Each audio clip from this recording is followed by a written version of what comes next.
Hey, what's up, Jet Nation? Welcome back to the Jets Show. Big Sean here, coming at you with another one. On today's show, I'm going to be reviewing so far the offensive moves in free agency here in the Jets offseason. Kind of see some themes, how these guys fit into Robert Saleh's. Robert Saleh and Mike LaFleur's offense. Schemes, where they connect, and what kind of culture it's going to help build for the offense and the Jets as a whole. So with that, let's get right to it. So to review some of these moves real quick, just to touch on the quarterbacks, obviously they're going into a second year in the system now. We re-signed Flacco and Mike White. You saw some potential in Mike White last year in that amazing game. I mean, how could you let the guy go after that performance and the excitement of that game? We haven't seen a game like that for the Jets in a very long time. And he's obviously learned the offense now. This will be his second year in the system. And then you have Joe Flacco providing that veteran presence and stability. He's really calm, in chaos, it seems like. So having him come in as a backup if something, God forbid, happened to Zach Wilson, I think is ideal. That calming presence is going to really help calm the team down in that chaotic time of if that situation happened and Zach got hurt. So I think that's a big move. These guys know the system now and should be able to operate the offense even better in year 2 in the system. So moving on from that, at wide receiver, we'll bring back Berrios. We had to bring him back. One, we need that depth at the wide receiver position. 2, you got to keep some of your own guys that fit the culture, fit the scheme, and everything like that. I think, the guy performed so well at the end of the year last year when he was like Zach's only option. I mean, you look at the Buccaneers game, he played really well in that game, and you're facing a dominating defense in the Bucs, and you have no other wide receivers to really worry about. Berrios did a really good job, and he's your all-pro return man. I just think you can't let a guy like that go. He did so much. He did everything you needed him to do, and I think $6 million is a fair price for his services. That being said, we're bereft of talent at the tight end position. We signed 2. CJ Osmoa and Tyler Conklin. I like how these guys complement each other. They're both really good all-around tight ends. So they can block, they can catch. So some differences in the 2 guys. CJ, really good after the catch. Really, really good after the catch. Really good going off the seam. Conklin is an amazing blocker. I was really diving in watching his films. He is a nasty, nasty blocker. Run game, pass pro, doesn't matter. He can move too and block. I saw some plays where they were running the zone scheme and he was just laying the wood to some of these guys. Watching him one-on-one pass pro against pass rushers, amazing work by this guy. Can't believe I didn't know more about him. I mean, and not to mention that he had over 500 yards receiving last year when he started the season as a backup tight end in Minnesota and ended up taking over for Irv Smith. So, really stepped up to the plate. And the 2 of these guys on the field at the same time, when they can both block, both catch. Yeah, they're not a George Kittle superstar, Travis Kelce tight end that's going to go for 1,000 yards, but you have 2 really, really good tight ends. I mean, think about it. Do you really need a George Kittle going for 1,000 yards on your roster and taking up $15 million a year, $20 million a year salary cap for being a superstar? And if he goes down, you're screwed. Or would you rather have these 2 guys that put together can go for 1,000 yards in a season and double-digit touchdowns, and you fill that need, and you can also you have more versatility, you have more depth. I love how you can line both of them up on short yardage goal line situations, and he keeps that defense really, on its toes. And then obviously we know last year what happened with the offense. In the beginning of the season, we were trying to run 12 personnel. We didn't have the tight end to do it. We looked absolutely horrendous on offense.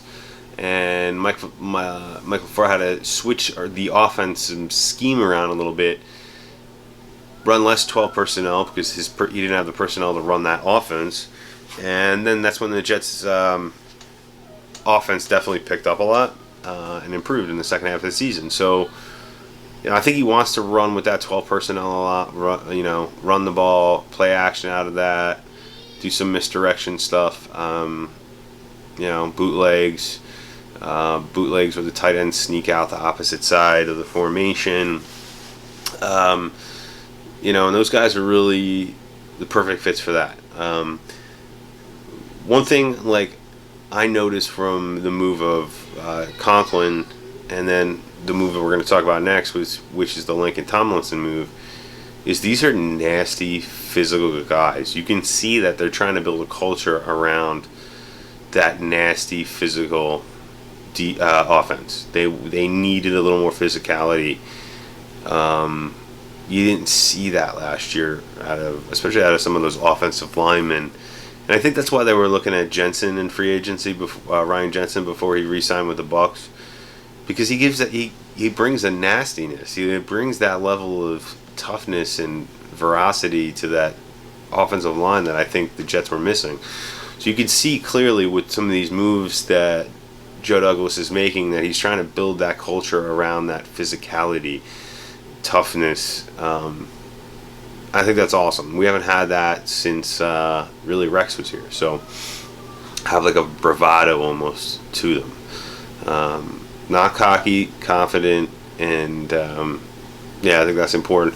Then the Tevin Coleman move. I mean, come on, the guy knows the system so well. He's been in it his whole career, and he looked great last year. I mean, what does he have? It's 8 or 9 year pro now, and that's a lot. That's a lot of time for a running back. He still looked pretty explosive last year. One cut up the field, hit the hole, and go.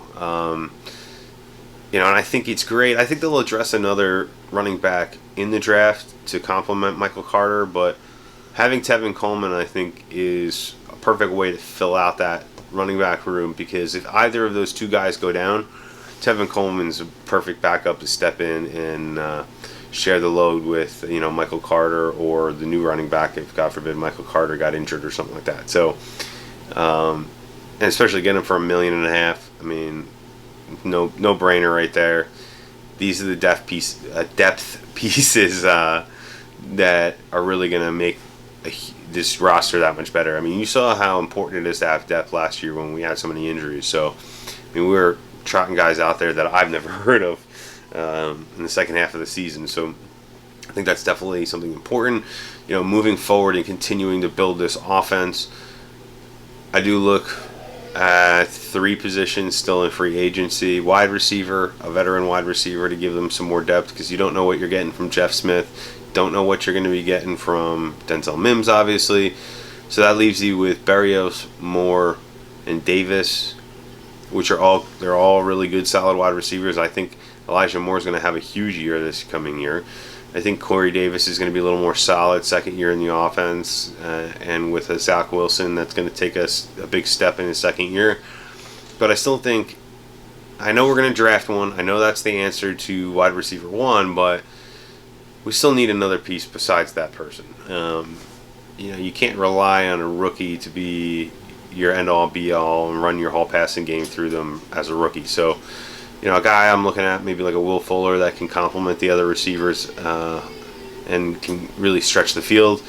I think he would be a good fit. And then on the offensive line, I do think we need another tackle and another interior offensive lineman.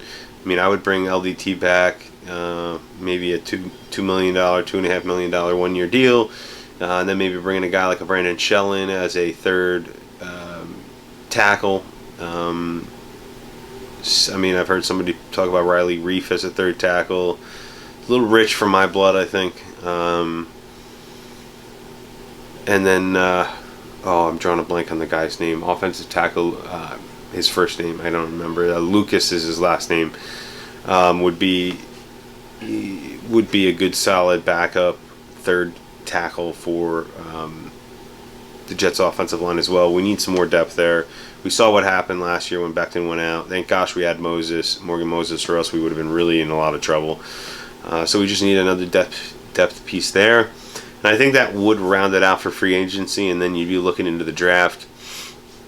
And in the draft, like I said, definitely wide receiver. Definitely wide receiver in one of those top 4 picks, premium picks. It's definitely going to happen. I don't know which pick, what player, but it's definitely going to happen. Because that's the biggest glaring need at that point on the offense.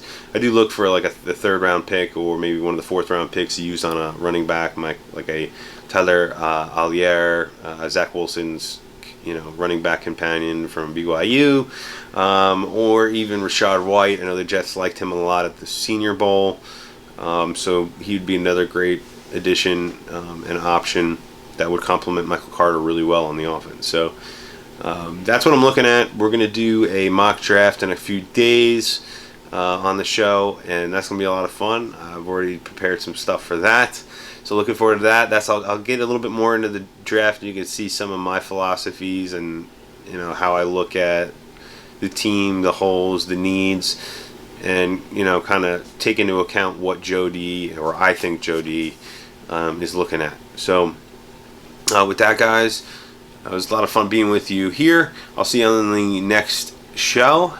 And with that, peace.